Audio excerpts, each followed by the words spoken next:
Trichy hotel breeze ரெசிடென்சியில் மே 25 நடைபெறும் நீர் மேலாண்மை கருத்தரங்கிற்கு ரோட்டேரியன் டாக்டர் கே சீனிவாசன் அழைக்கிறார்.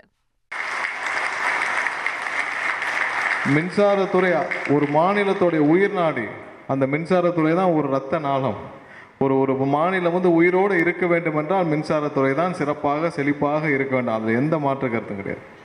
அந்த துறை ஒவ்வொரு நாளும் நலிவடைந்து போவதை பார்ப்பதற்கு பலர் கண்ணீர் விட்டு கொண்டிருந்தனர். கண்டிப்பாக அதற்கான சூழ்நிலை இப்போ அதை மாற்றவில்லை என்றால் கண்டிப்பாக எப்பயுமே மாற்ற முடியாது. நான் வெளியில் இருக்கப்ப துறையை பற்றி தெரியும், நிறைய இதற்காக போராடி இருக்கிறோம். இந்த துறையிலிருந்து நடந்த ஊழல்களை பற்றி எதிர்த்து போராடி இருக்கிறோம். அதற்காக என் மீது பல வழக்குகள், எனக்கு நெருக்கடிகள் பல வந்தது. எல்லாத்தையும் தாண்டி என்ன வந்தாலும் பார்த்துக்கொள்ளலாம்னு சொல்லிட்டு கண்டிப்பாக அதற்காக போராடி இருக்கிறோம்.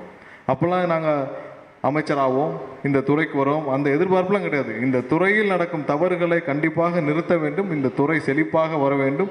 அது எந்த பிரச்சனை வந்தாலும், எவ்வளோ பெரிய நெருக்கடி வந்தாலும், எவ்வளோ பெரிய ஜாம்பவானாக இருந்தாலும், அவர் கரூரில் இருந்தாலும் சரி, கோயம்புத்தூரில் இருந்தாலும் சரி, யாராக இருந்தாலும் விரட்டி அடிக்க வேண்டும். நாங்கள் தனியாக இருந்தாலும் சரி, தனி ஆளாக இருந்தாலும் சரி, விரட்டி அடிக்க வேண்டும் என்று உறுதியாக கடைசி வரை போராடினோம்.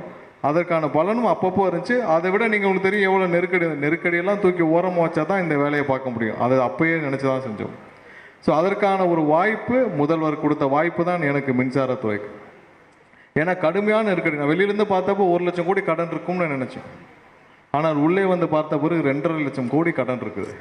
2.5 லட்சம் கோடி கடன் என்பது மிகப்பெரிய ஒரு கடன்.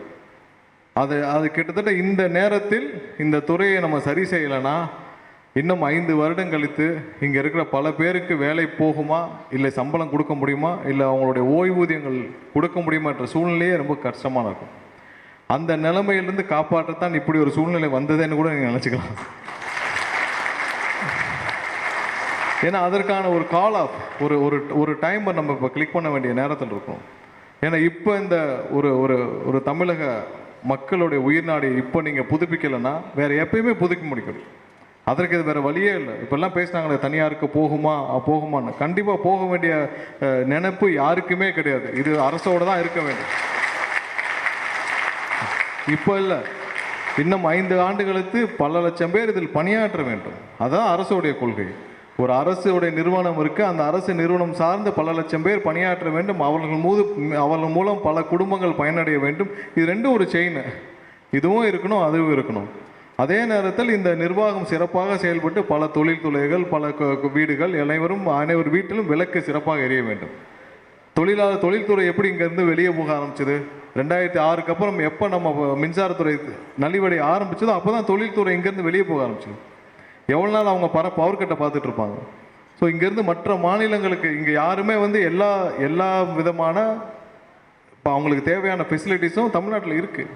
ஆனால் இருந்தும் வேறு வழி இல்லாமல் மற்ற மாநிலங்களுக்கு போக வேண்டிய முக்கிய காரணம் நம்மளுடைய மின்சாரத்துறை மூலமாக சரியாக மின்சாரம் வழங்க முடியாத காரணத்தால் கடந்த 20 ஆண்டுகளாக கொஞ்சம் கொஞ்சமாக இருக்கிற தொழில்துறைகளும் வெளியில் போயிட்டே இருந்தாங்க. ஆனால் அதை மீட்டெடுக்க வேண்டிய கட்டாயத்தில் நம்ம இருக்கோம். அது உண்மையாக நம்ம ஒற்றுக்கொள்ள வேண்டும். ஸோ அதற்காக பல பணிகளை செய்ய துவங்கியிருக்கோம். முதலாவதாக எங்கெங்கெல்லாம் தவறு நடக்குதோ அதை நிறுத்த வேண்டிய கட்டாயத்திற்கும் அட் எனி காஸ்ட்டு நம்ம அதை நிறுத்துவோம். அதில் எந்த மாற்று கருத்தும் கிடையாது. ஏன்னா அதை நிறுத்தினால்தான் இந்த இதில் அடுத்த விதமான எந்த ஒரு மேம்பாட்டையும் நம்ம செய்ய முடியும். ஏன்னா கீழே லீக்கேஜ் இருக்குது, தவறு நடக்குது. இவ்வளோ பெரிய ஒரு நிர்வாகம், கிட்டத்தட்ட 3.4 கோடி கஸ்டமர்ஸ் இருக்காங்க, எண்ட் யூசர்ஸ் இருக்காங்க, பயனாளர்கள் இருக்காங்க. அவர்கள் வீடுகளுக்கு இணைப்பு 3.4 கோடி வீடுகளுக்கு வணிக வளாகங்களோ இல்லை மற்ற நிறுவனங்களுக்கோ இணைப்புகள் கொடுக்கப்பட்டிருக்கு. இவ்வளோ பெரிய ஒரு இன்ஃப்ராஸ்ட்ரக்சர்லேருந்து இந்நேரம் சிறப்பாக செயல்பட வேண்டிய கட்டாயத்தில் அது இல்லாமல் இன்றைக்கி ஒவ்வொரு நாளும் நம்ம கடன் மேலே வேணா அப்போ இவ்வளோ பணம் எங்கே போச்சு? ஒரு காலத்து 20 வருஷத்துக்கு முன்னாடி லாபகரமாக இயங்கி கொண்டிருந்த நிர்வாகம் எப்படி இவ்வளோ லட்சம் கோடி கடனில் வந்துச்சு? மக்கள் தேவையான பணத்தை கொடுத்துட்றாங்க. இல்லை அவங்க சொல்கிறாங்க இந்த மாதிரி வெளியிலேருந்து ஒரு சில கருத்துக்கள் வருது, நீங்கள் சப்சிடி சப்சிடிலாம் ஒன்றுமே இல்லை. இவ்வளோ பெரிய நிர்வாகத்தில், இவ்வளோ பெரிய இதில், இவ்வளோ பெரிய தொழில்துறையில் அவங்கெல்லாம் கட்டுற பணத்தில் சப்சிடிலாம் ஒன்றுமே இல்லை. அக்ரிகல்ச்சருக்கு நம்ம கொடுத்து தான் ஆகணும், விவசாயிகளுக்கு கொடுத்து தான் ஆகணும். அது இவ்வளோ பெரிய நிர்வாகத்தில் அது ஒன்றுமே இல்லை. அதையும் தாண்டி இந்த நிறுவனம் கண்டிப்பாக ப்ராஃபிட்டபுளில் இறங்க முடியும். அதற்கு பெரிய ஸ்டாப்பேஜாக இருந்தது இதுக்கு முன்னாடி இருந்த பல நிர்வாகம். அதை சீரமைக்க வேண்டிய மிகப்பெரிய கட்டாயத்தை நம்ம இருக்கிறோம். அதனால தான் சில நாட்களாக உங்கள் அனைவரும் முக்கியமான இங்கேருந்து பல பேர் என்னோட அந்த எல்லோரும் சேர்ந்து நம்ம வந்து நிறைய ஒவ்வொன்றையாக சீரமைக்கிற பணியில் இருந்திருக்கிறோம். அதை சீரமைக்க வேண்டிய கட்டாயத்தில் இருக்கிறோம். அதை செய்யாமல் நம்ம அடுத்த லெவலுக்கு போகவே முடியாது. அதை செஞ்சால் தான் நீங்கள் ஒவ்வொரு இடத்துலையும் எங்கே லீக்கேஜ் இருக்குது, நீங்கள் முதல்ல நம்ம வந்து போய் ஒரு டெண்டர் கால்ஃபர் பண்ணுறோம், ஒவ்வொரு இடத்துலையும் ஒரு ப்ரொக்யூர்மெண்ட் பண்ணுறோம், ஒரு டெண்டர் கால்ஃபர் பண்ணுறோம். ஸோ அதையே நம்ம சீரமைக்காமல் அதில் லீக்கேஜ் இருக்கிறப்ப அப்புறம் நீங்கள் அதுக்கு அடுத்து எதை போய் சரி பண்ணுவோம்? நீங்கள் எதை சரி செய்தாலும் கீழே பெரிய ஓட்டை இருக்கும். நீங்கள் எவ்வளோ தண்ணி தான் ஊற்றினாலும் அது கீழே தானே போகும். நீங்கள் அந்த பானையில் எவ்வளோ தண்ணி ஊற்றுங்க, கீழே பெரிய ஓட்டை வச்சுட்டு நீங்கள் எவ்வளோ தான் தண்ணி ஊற்ற போகிறீங்க, அது கீழே போயிட்டே தான் இருக்கும். கீழே உள்ள அனைத்து கேப்புகளையும் நம்ம சரி பண்ணணும். அந்த பணியை நாங்கள் வந்து ஏற்கனவே செஞ்சு முடிச்சிட்டோம். பல பேர் என்னோட அந்த 4 நாளாக என்னுடைய ஹெட் ஆஃபீஸில் உட்காந்து பார்த்துருப்போம். அதுக்கு செய்ய மின்சாரத்துறை 2.5 லட்சம் கோடி கடனில் உள்ளது என்று அமைச்சர் நிர்மல்குமார் தெரிவித்திருக்கிறார். இதே நிலை 5 ஆண்டுகள் நீடித்தால் மின் ஊழியர்களின் வேலையே பறிபோகும் எனவும் அமைச்சர் நிர்மல்குமார் தெரிவித்தார். அதனை நாம் பார்த்தோம்.